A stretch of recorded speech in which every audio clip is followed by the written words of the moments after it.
Olá, irmãs, olá, irmãos. Vamos elevar nosso pensamento ao alto, rogando a Jesus que abençoe o nosso propósito na realização desta palestra, que for extraída do Livro dos Espíritos.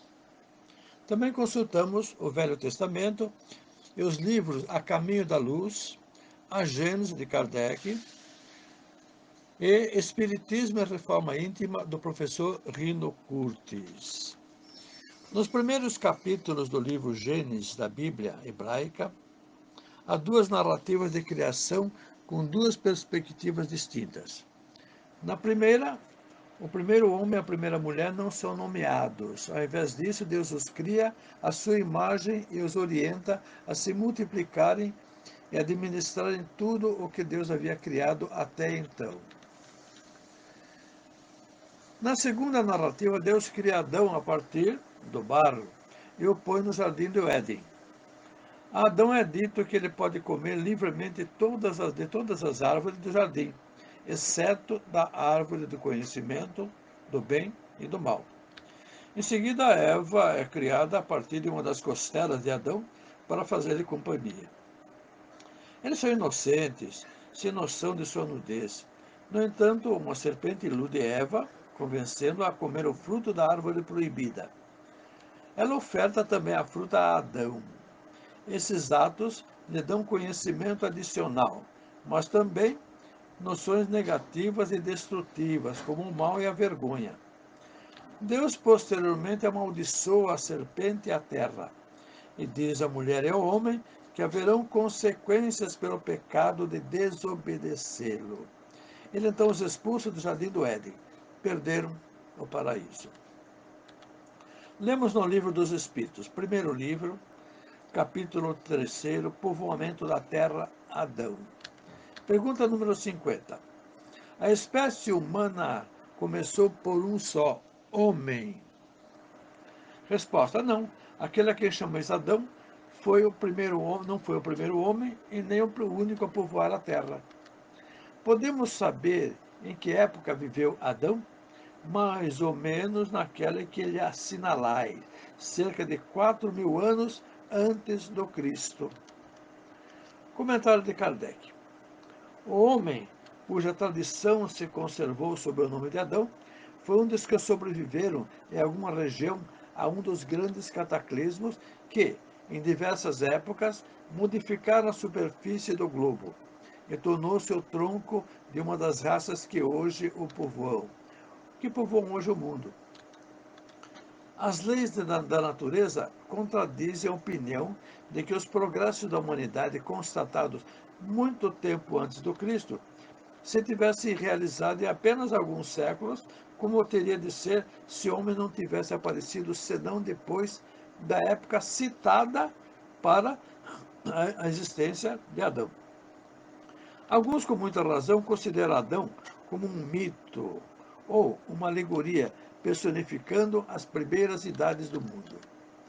A raça adâmica, de acordo com o ensino dos espíritos, foi uma dessas grandes imigrações, ou se quiserem, uma dessas colônias de espíritos vindas de outra esfera, que deu origem à raça simbolizada na pessoa de Adão e por essa razão mesma chamada raça adâmica. Quando ela chegou aqui na Terra, a Terra já estava povoada desde tempos imemoriais, como a América, quando aqui chegaram os europeus. Mais adiantada do que as que tinham precedido nesse planeta, a raça adâmica foi com efeito a mais inteligente, a que impulsionou o progresso a todas as outras. A Gênese mostra essa raça desde os seus princípios habilidosa, apta às artes e às ciências, sem haver passado aqui pela infância espiritual, o que não se dá com as raças primitivas, mas concorda com a opinião de que ela se compunha de espíritos que já tinham progredido bastante. Tudo prova que a raça adâmica não é antiga na Terra e nada se opõe a que seja considerada como habitando esse globo desde apenas alguns milhares de anos, o que não estaria em contradição nem com os fatos geológicos, nem com as observações antropológicas, mas tenderia a confirmá-las. Observe-se as civilizações dos egípcios, dos persas, dos gregos, dos hebreus, dos chineses, dos hindus, todas já bastante desenvolvidas. No estado atual dos conhecimentos, não é admissível para o Espiritismo que toda a humanidade fora gerada a partir de um único ser. Além disso, Adão teria existido alguns séculos antes das grandes civilizações. Não seria possível tal progresso em tão pouco tempo. Adão e seus descendentes são apresentados no Velho Testamento como homens sobremaneira inteligentes, pois que, desde a segunda geração, constroem cidades, cultivam a terra, trabalham os metais. São rápidos e duradouros seus progressos nas artes e nas ciências.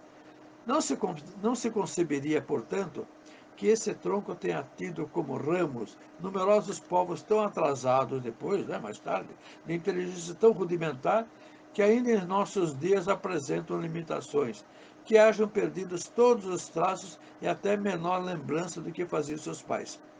Tão radical diferença nas aptidões intelectuais e no desenvolvimento demonstra com clareza uma diferença de origem.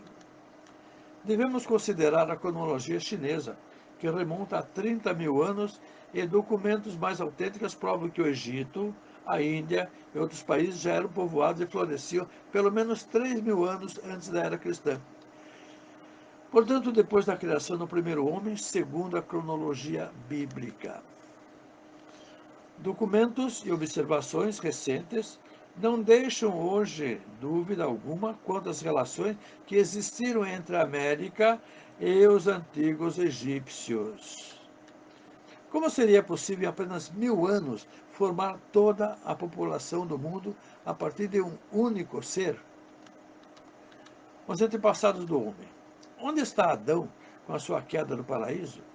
Debalde, nossos olhos procuram aflitos essas figuras legendárias com o propósito de localizá-las no espaço e no tempo.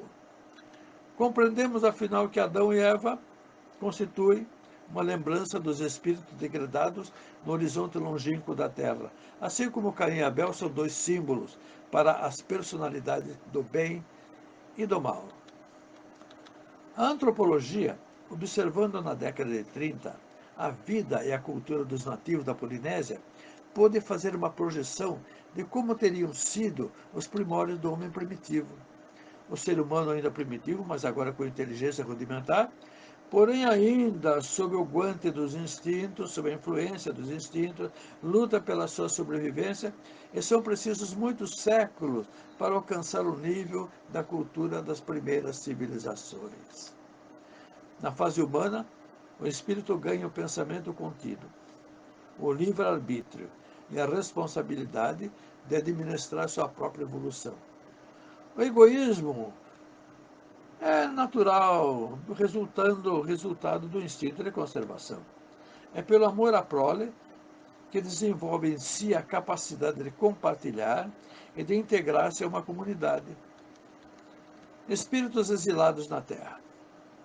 Há muitos milênios, num dos orbes do sistema de Capela, que tem muitas afinidades com o globo terrestre, atingira a elevado nível de evolução espiritual. Contudo, alguns milhões de espíritos rebeldes que lá gravitavam dificultavam a consolidação das grandes conquistas espirituais daqueles povos. Havia necessidade de saneamento geral e as grandes comunidades espirituais do universo decidiram degradá-las para a Terra, planeta nos primórdios de suas civilizações, onde sua inteligência poderia imprimir grandes progressos, como vimos.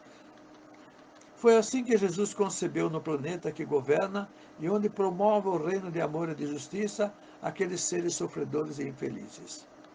Mostrou-lhes os campos imensos de luta que se desdobravam na terra, envolvendo-os na luz bendita de sua misericórdia e da sua caridade sem limites. Abençoou-lhes as lágrimas santificadoras, fazendo-lhes pressentir os sagrados triunfos do futuro e prometendo-lhes a sua colaboração cotidiana e a sua vinda no futuro para a consolação e orientação. Por muitos séculos não veriam a suave luz de Capela, mas trabalhariam na terra acariciados por Jesus e confortados da sua imensa misericórdia. no processo evolutivo das reencarnações, encontrariam a sua regeneração garantida por Jesus. E assim, queridas irmãos e queridos irmãos, nós estamos terminando a nossa reduzida palestra, porém, gratos a Jesus pela oportunidade de contribuir na divulgação das verdades eternas. Agradecemos o carinho de sua atenção e desejamos a todos uma ótima semana e com as bênçãos de Deus.